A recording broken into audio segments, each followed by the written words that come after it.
Sekarang pun kalau saya ketua umum PSSI saya berhentikan. Yang bilang masih stay out, ngamat yang out, stay. Sintayong stay atau out? Stay lah, kenapa harus out? Dia yang udah bangun dari awal, potong generasi. Halo teman-teman semuanya, kembali lagi dengan saya Feki Rido. Di video kali ini saya akan mereaction beberapa video tanggapan dan komentar dari netizen Indonesia soal hasil pertandingan Piala AFC Under-23 antara Indonesia melawan Australia. Oke teman-teman, jadi seberapa tanggapan mereka mari kita simak sama-sama. Tapi sebelum itu jangan lupa untuk like, comment, dan subscribe, dan jangan lupa juga untuk nyalakan lonceng notifikasinya. Selamat menyaksikan.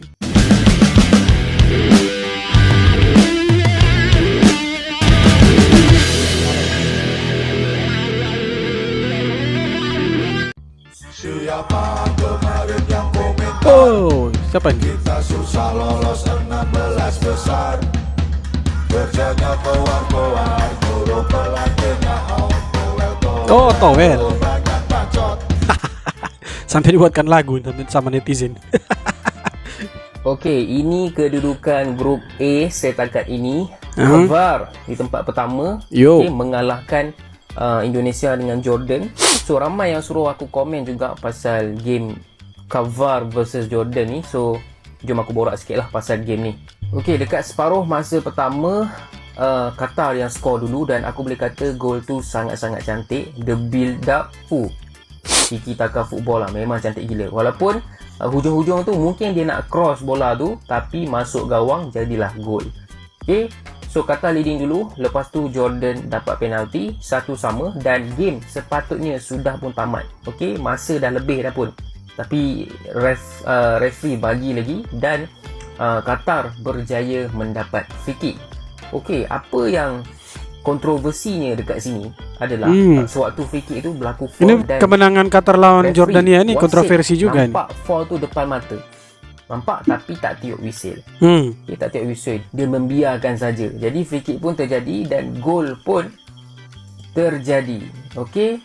Lepas tengok VAR pun, nama negara pun VAR. So jangan haraplah decision tu akan overturn. Jangan harap, memang takkan dapat. Okey, kalau Qatar dah leading memang takkan dapat lah. Okey, betul. Nak dibatalkan memang takkan.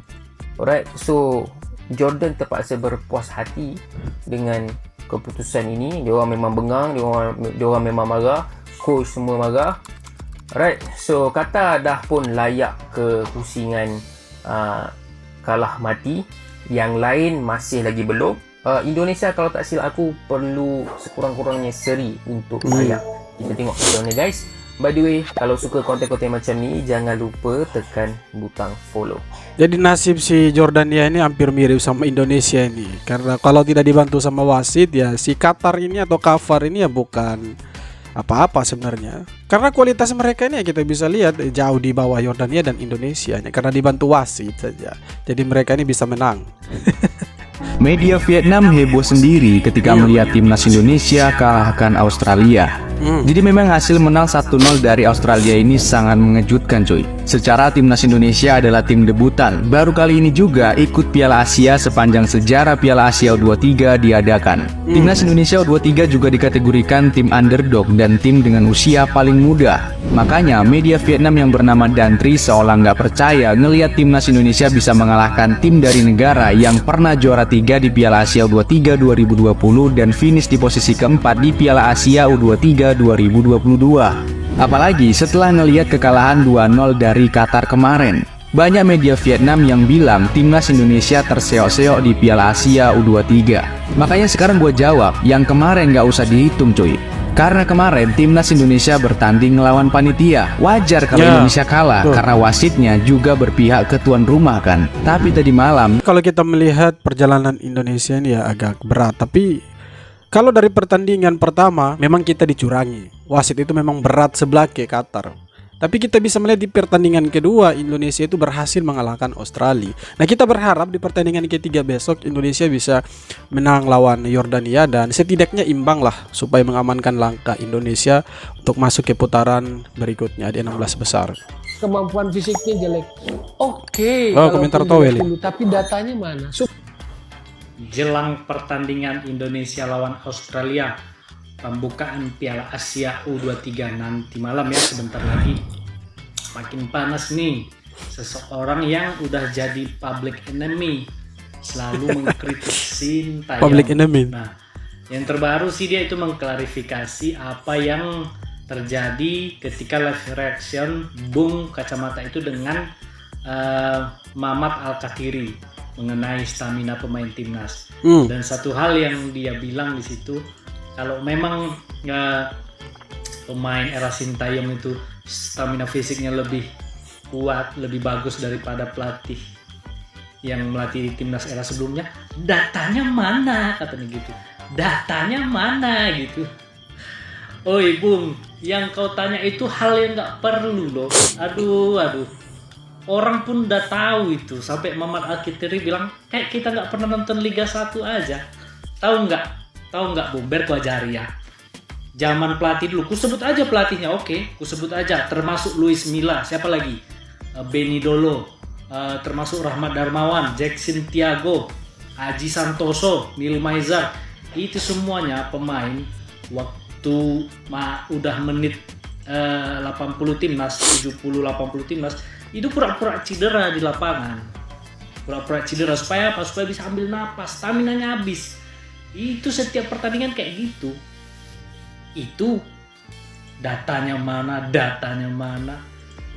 Perkembangan fisik Indonesia dari dulu sampai sekarang, menurut saya sebagai penikmat sepak bola, justru di era Sintayong ini permainan Indonesia itu jauh lebih efektif, jauh lebih bagus, staminanya lebih oke, taktiknya juga lebih oke dibandingkan dengan pelatih-pelatih sebelumnya. Nah, kalau ada yang bilang local pride itu lebih bagus daripada naturalisasi, ya silakan diuji saja, silakan dilihat kualitas mereka di lapangan. Justru lebih bagus sekarang daripada yang dulu itu. Yang dulu itu sedikit-sedikit jatuh, belum sampai babak kedua selesai sudah lemah. Kalau ada counter attack dari tim lawan sudah pasti akan bobol gawang Indonesia. Tapi kita lihat kemarin pertandingan antara Indonesia lawan Australia di pertandingan kedua itu luar biasa pertahanan Indonesia, walaupun di babak kedua itu Indonesia dibombardir habis-habisan sama Australia itu. Dan walaupun waktu itu Indonesia bermain dengan sedikit bertahan, serangannya itu ya andalkan serangan balik. Tapi kita lihat stamina dari anak-anak Garuda Muda waktu itu ya luar biasa. Dibandingkan dengan era pelatih sebelumnya itu jauh beda. Mau senior, mau U23, mau pemain muda itu jauh berbeda dengan yang dulu itu. Pemain-pemain lokal pride, naturalisasi yang dengan pelatih-pelatih sebelumnya itu jauh berbeda dengan era Sintayong ini, teman-teman. Sekarang pun kalau saya ketua umum PSSI saya berhentikan. Yang bilang masih STY out, pengamatnya yang out, STY. Betul. Sintayong stay atau out? Stay lah, kenapa harus out? Dia yang udah bangun dari awal, potong generasi. Setuju. Masa iya harus ini lagi? Aduh, Babang Pamungkas pernah bilang tuh, berapa tuh? 14 tahun, apa 15 tahun? Ganti 11 pelatih. Ini gelar kan? Dengan Bapak siapa nih? Ambon. Sintayong stay atau out? Kalau dari ini kayaknya stay sih. Stay, berapa tahun tuh? Minimal 2 tahun lagi lah Sintayong di sini. Karena ini proses kita masih panjang. Betul, banyak pemain betul. muda di timnas kita sekarang. Pesan untuk yang masih bilang stay out apa Bang? Itu yang bilang tuh kardus kalian. Kardus. Pesan buat yang masih bilang stay out. Pengamat yang mesti out, stay. Kira-kira orang yang Mantap. bilang itu ngerti bola nggak Pak? Enggak. Bung Toel tuh out. Bung Mati Toel out. kata Well. Ya, Bung Toel out. Out dari mana nih? Dari pengamat lah. Nggak penting mereka itu. Pengamatnya nggak penting. Iya, Yang penting betul. kan proses kita, timnas kita, pemain-pemain muda sekarang. Kira ada lihat banyak tambah mereka tuh bermunculan buat di timnas Indonesia. senior. Peringkat pun kita masih paling rendah. Bener, bisa lolos 16 besar luar biasa banget. Luar. Itu prestasi banget yang sejarah juga buat timnas kita. Nah, itu sebagian besar masyarakat aja bilang STY tetap, yang pengamat-pengamat itu yang out, tidak ada guna mereka itu. Sumpah gue nggak habis pikir sama ucapan yang dilontarkan oleh Bung Toel dalam wawancara dia di Kalau saya salah ketua satu PSSI, channel YouTube. sekarang Kalian pun bisa cek ya. STY saya Gua ini berhentikan, baca di Pret. postingannya Garuda Evolution di Instagram. Bung Toel bilang kalau dia seandainya jadi ketua PSSI hari ini juga mungkin STY dipecat. Gue kok aneh ya sama dia. Gue nggak ngerti Bung, lu tuh kenapa sih? Maksudnya kok kayak ke Coach Sintayong itu gue nggak tahu apa yang menyebabkan lu tuh kayaknya nggak suka banget. Entah apapun itu gue nggak ngerti ya. Yang mungkin maksud lu untuk Indonesia yang lebih baik, pasti lu juga cinta Indonesia, gue paham. Tapi kalau lu lihat, coba deh lu lihat dulu. Ya, progres Sintayong itu jelas banget kok kelihatan dari cara mainnya juga udah enak. Kita itu step by step, nggak bisa lu langsung pecat. Lu mau milih pelatih mana coba? Gue penasaran Bung Towel itu sebenarnya kalau dia ditanya pelatih mana sih yang dia mau, pelatih lokal yang mana? Coba gue pengen tahu. Tunjukin satu pelatih yang sekiranya bisa jauh lebih baik dari Coach Sintayong. Pengen tahu gue jawabannya Bung Towel, bingung gue asli beneran. Coba menurut kalian gimana nih terhadap statementnya Bung Towel? Ya memang sah-sah aja, Bung Towel berhak kok ngomong kayak gitu, itu kan haknya Bung Towel. Gue juga berhak dong ngomong kayak begini. Tulis di kolom komentar. Dadah. Kontribusi dia buat timnas apa? Kalau cuma sekedar pengamat saja kan bisa nonton-nonton. Kita juga bisa jadi pengamat. Pengamat itu kan hanya nonton-nonton toh. Kecuali dia ikut bermain di dalam lapangan, barangkali ya orang percaya sama dia. Kalau dia hanya koar-koar tidak ikut bermain di lapangan hanya karena dia melihat di televisi baru dia ngomong, ya percuma saja. Sama juga kayak kita toh. Buat apa? Kenapa happy? Happy karena menurut saya kebenarannya jadi terungkap. Apa kebenaran apa? Kebenaran. Akhirnya yang ditunggu-tunggu datang juga, ya kan? Kebenaran terungkap katanya. Apa kebenarannya? 7 pemain yang bermain itu dari Liga 1 gitu. Terus dicocokologinya dengan ilmu cocokologi. Lokal prep yang katanya staminanya hanya sampai 35 menit. Padahal itu kan nggak nyambung gitu loh. Yang bilang lokal prep itu Marcus Horizon loh. Terus yang bilang staminanya itu nggak nyampe lama Liga 1 itu kan Mamat Al-Katiri. Kenapa dia head speednya sama Sintayong? Aduh. Ayo mau kita buka kebenaran ya. Buka. Kebenaran yang dia bahas itu kan kebenaran yang nggak nyambung ya kan. Indonesia menang atas Australia 1-0. Buka kebenarannya samamu, buka matamu, buka telingamu ya. 2014 Piala Asia U20 itu Indra Safri, pelatih lokal kan, lawan Australia kalah 0-1. Kebenarannya terungkap. Terus ingat kan Fahri Husaini, perempat final Piala Asia U16 kalah 2-3 lawan Australia. Itu kebenarannya. Itu pelatih lokal yang kau junjung-junjung itu, Fahri Husaini yang kau bilang pantas untuk menggantikan Sintayong, kalah 2-3 lawan Australia. Itu kebenarannya. Indra Safri, pelatih yang paling banyak gelarnya untuk Indonesia ya kan, kalah 1-0 lawan Australia. Itu kebenarannya. Tapi ini ada kebenaran nih, Indonesia menang atas Australia ya kan, U23. Itu kebenaran. Kenapa enggak kau bilang itu? Kenapa? Karena mata hatimu udah mati. Sadarlah kau di situ, Bung. Aduh, kebenarannya.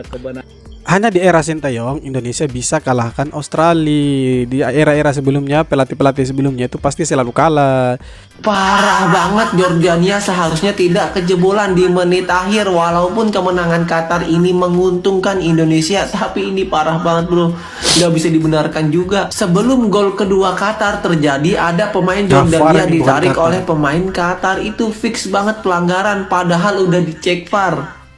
Kok bisa ya diutuskan gol? Udah nggak masuk ke akal, sumpah. Sepak bola dicederai, parah banget Kafar. Dia tuan rumah bos, suka-suka dia lah. Ya, masih dari Piala Asia U23, Qatar U23 kembali meraih hasil kemenangan kali ini atas Jordan. Dan lagi-lagi kontroversi. Ya gimana ya, panitia bebas di pertandingan ini, injury time kedua sampai 10 menit. Nah tapi Qatar mencetak gol di 90+13 atau menit 103. Kontroversinya adalah sebelum Qatar berhasil mencetak gol, itu pemain Jordania ada ditarik dulu, dia ada penarikan jersey, bahkan sempat cek VAR loh. Ditarik jersinya di depan wasit. Cek VAR itu sekitar 4-5 menit dan ternyata ya gol disahkan. 5 menit lama sekali. Uniknya lagi, wasit yang memimpin pertandingan ini adalah wasit yang waktu pertandingan Qatar lawan Indonesia itu ada di balik VAR, yang jadi wasit VAR-nya. Kacau, ini kayaknya benar-benar menguntungkan tuan rumah banget ya. Kasih aja kali pialanya langsung ke Qatar. Nah, sementara timnas kita kemarin meraih hasil kemenangan atas Australia, dan sementara seperti ini nih ya, klasemennya Qatar pertama, Indonesia kedua, Jordan dan juga Australia. Nah, untuk lolos sebenarnya Indonesia hanya membutuhkan hasil imbang aja lawan Jordania nih ya. Tapi ya udahlah, semoga bisa menang. Yuk kita komen semua yuk, let's go. Ya semoga bisa menang supaya Indonesia itu bisa lolos lah. Jangan sampai kalah, imbang sudah lumayan, tapi harus menang, harus hasil maksimal.